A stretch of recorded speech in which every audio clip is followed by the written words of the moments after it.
there is a secret, and it's a simple secret, but not always, to being in alignment with someone.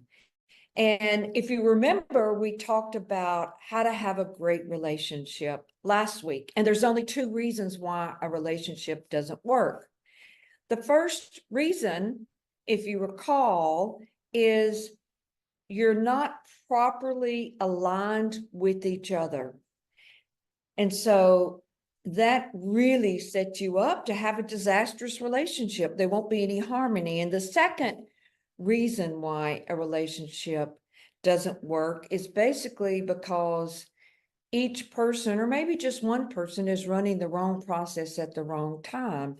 And it goes back to basically limiting each other's freedom.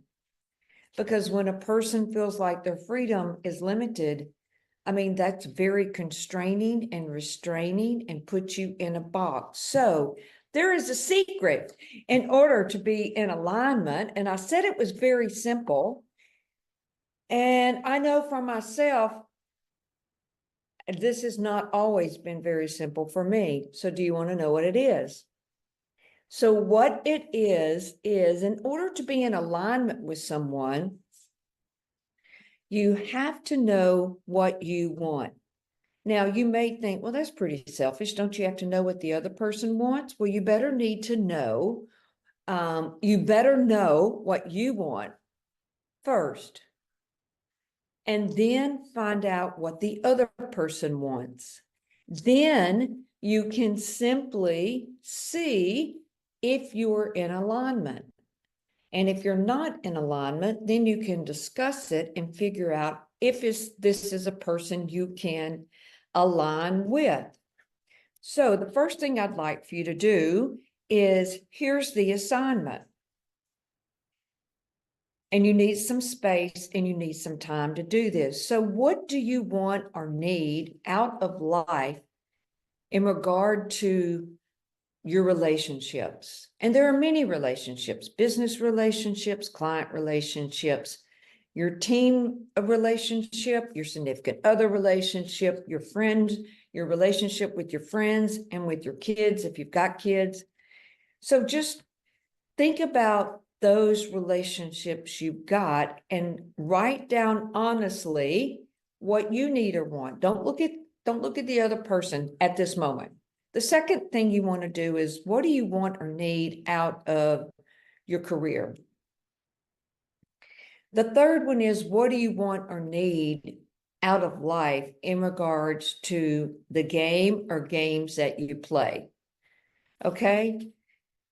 And games, sometimes the word game can be a trigger for someone, but if you've got a significant other, very simply, that's a relationship game, right? Or it might be the marriage game, or it might be the dating game at that point. So just very simply, I mean, it's a game. So the next question is, look at the things that you want, the objects that you want, the kind of car you want to drive, the kind of neighborhood you want to drive, that you want to live in, the places you want to visit, to the travel. I mean, you may say, well, I don't even have the funds to travel right now. That's okay.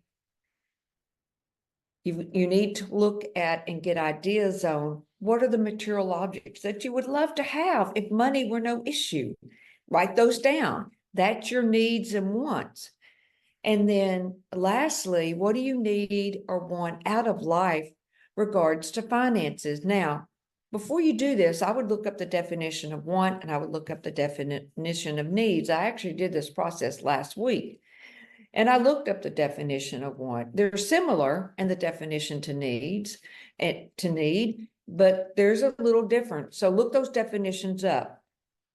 So once you do this, once you answer these 7 questions, then you need to look at the most important people in your life.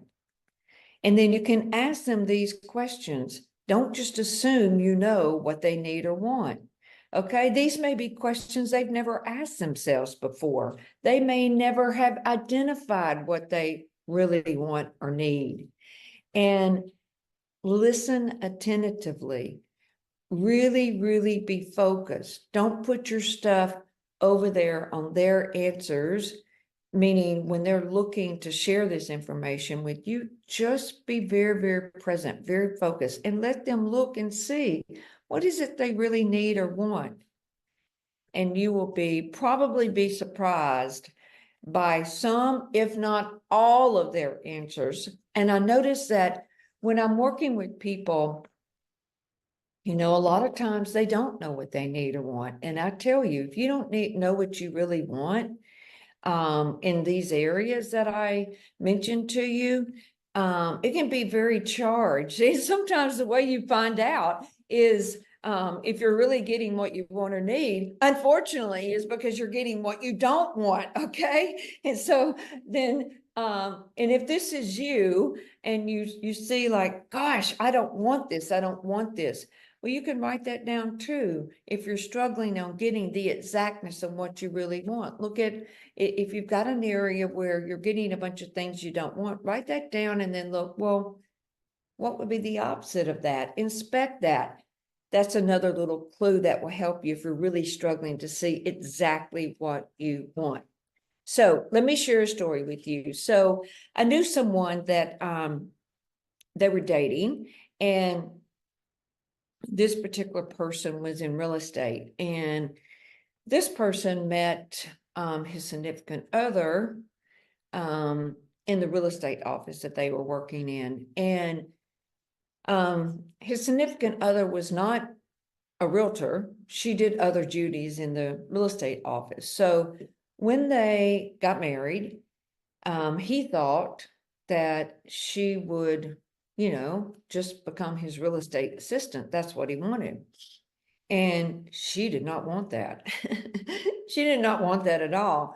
So, I mean, it was a big bone of contention, if you will. There was a big upset over that. And so I was working with them, and I mean, it just continued to be an upset. She was not getting what she wanted, and he was not getting what he wanted. So they were not in alignment with each other. So basically what they end up doing, thank goodness, because they stayed together, there was pieces of the real estate, if you will, assistant that she really enjoyed doing, such as taking pictures. There was a few things that she didn't mind doing for him at all, but as far as becoming his assistant, that was something she did not want to do. So this particular real estate agent ended up getting an assistant, and then his significant other, later who became his wife, ended up doing the pieces that she really loved, and harmony went back into the relationship. The love went back into the relationship. The fighting went out of the relationship. They were in alignment, and they're together. So it's very, very important for you to know what you want. Don't just assume, and then you can talk to the other person and see what they want and if you can get into alignment. Because when that alignment goes out, man, it is not any happiness in that situation for anybody. Then you end up spending your time being upset, trying to solve this unsolvable problem. Why? Well, because it goes back to what you want, what you need. So with that, creating alignment starts with you knowing what you want and being clear about it, and then finding out what the other person wants, regardless if it's in relationships, your career, the financial area, the games you want to play, things you want in life, maybe the thing where you want to travel, and your career. So with that, hey,